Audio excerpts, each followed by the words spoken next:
The difference between French scrambled eggs and soft scrambled eggs may seem almost imperceptible, but in the world of fancy-schmancy eggs, minor distinctions change everything. Whether eggs are prepared in the tried-and-true American diner style or the custardy French style, it's clear that just one or two adjustments can turn the same few ingredients into an almost completely different meal. Even when the level of heat, cooking time, stirring method, and pan remain the same, a little tweak like mixing in salt before cooking your eggs can transform the texture into something much softer and more delicate. American-style scrambled eggs, which are generally cooked faster over higher heat, have bigger curds with a firmer texture. As you move down the temperature ladder from there, the curds get smaller, the texture gets softer, and the eggs get creamier. If you're less familiar with the styles of scrambled eggs that are popular across Europe, the distinctions can start to get pretty granular. This is especially true for French-style scrambled eggs and soft scrambled eggs, terms that sometimes get used interchangeably.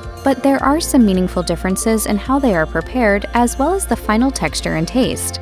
French scrambled eggs are essentially the opposite of the US diner-style version, to the point that some Americans might barely recognize them as scrambled eggs. The French style results in eggs that are so soft and creamy that they are almost a custard with nearly imperceptible curds. Rather than getting a unified mass, the goal when making French scrambled eggs is to have lots of tiny curds, held together by a smooth, barely cooked sauce of beaten eggs. The finished dish is closer to polenta or grits than the hefty, distinct chunks you get from the American way. They also have a rich and decadent flavor, often accentuated by a slab of butter, and are best served as a topping for toast.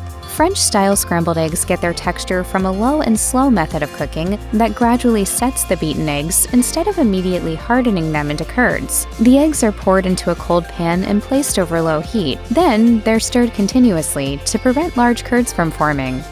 Oh, good. Now I see bubbles. David! What does burning smell like?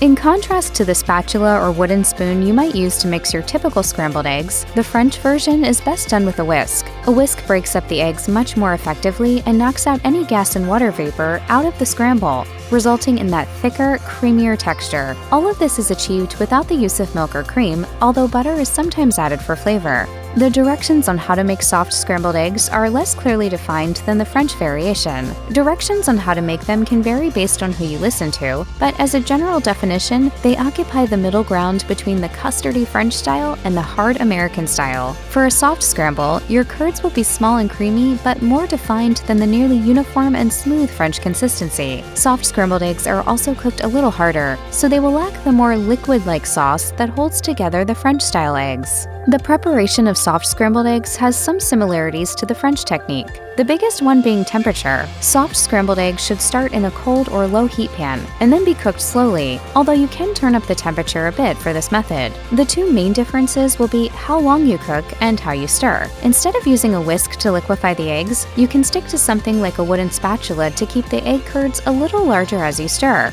Beyond that, you want to cook the eggs a bit past where you would for the French version, driving out some of the excess moisture that could make your eggs more runny. Whichever style you prefer will come down to your own taste. Both are delicious, and if neither style is your cup of tea, there are always more ways to make scrambled eggs.